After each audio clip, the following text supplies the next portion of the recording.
শুভ দুপুর বন্ধুরা। অনেকক্ষণ পর আসলাম তোমাদের কাছে।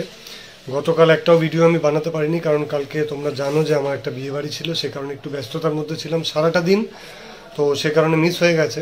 চেষ্টা করেছিলাম মাঝখানে বানাবার, তো কিছুটা বানিয়েও ছিলাম, কিন্তু এত গাড়ি ঘোড়ার আওয়াজ হচ্ছিল যে আমি সঠিকভাবে তোমাদেরকে হয়তো আমার আওয়াজটা ঠিক পৌঁছতো না। আর অনেকেই বলছে যে আমার শর্টটা ঠিক মতন আসছে না যেহেতু আওয়াজের জন্য। তো আমার কাছে এই মুহূর্তে তো মাইক নেই, তবে আমি চেষ্টা করব যদি একটা মাইক আমি কিনতে পারি যাতে তোমরা পরিষ্কারভাবে আমার আওয়াজটা শুনতে পারো। যাই হোক, প্রথমত বলি যে একটা রিকোয়েস্ট এসেছিলো আমার কাছে যে ওপার বাংলার মানুষদের জন্য যদি আমি কিছু একটু বলি।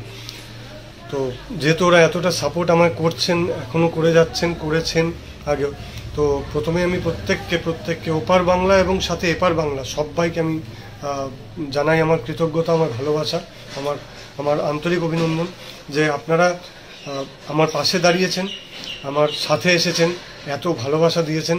এবং এটা বুঝতে পেরেছি এতদিনে গিয়ে, যে কাজ তো করেছিলাম অনেক আগে থেকে, কিন্তু এতদিনে গিয়ে বুঝলাম যে সেই কাজের যেটুকুন কাজ করেছি, খারাপ হোক ভালো হোক, যেটুকুন কাজ করেছি তার রেজাল্ট তার যে শেষ সেটা আমি পেলাম আপনাদের কাছে। যে কাজটা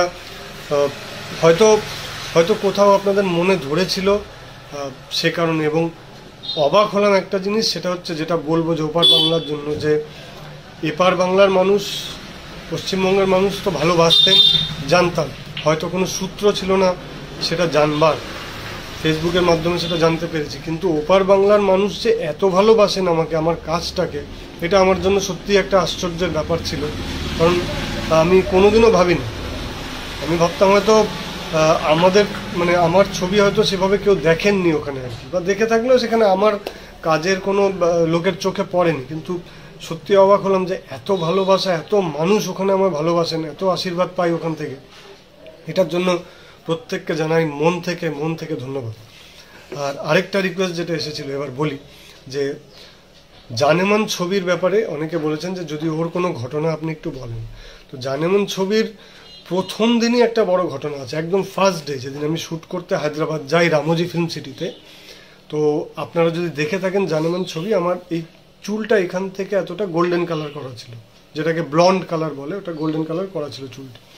তো আমার তখন ছিল না, ওরা বলে যে আমরা তোমাকে নিয়ে যাব একটা কোনো পার্লারে, সেখানে গিয়ে এটা আমরা করিয়ে দেবো তোমার। আমি বললাম ঠিক আছে। ওরা আমাকে হায়দ্রাবাদে নিয়ে যায় একটা পার্লারে, বিরাট বড় পার্লার, প্রত্যেকে দেখছি একদম খুব সুন্দর পোশাক আশাক পরে, পরিষ্কার পরিচ্ছন্ন।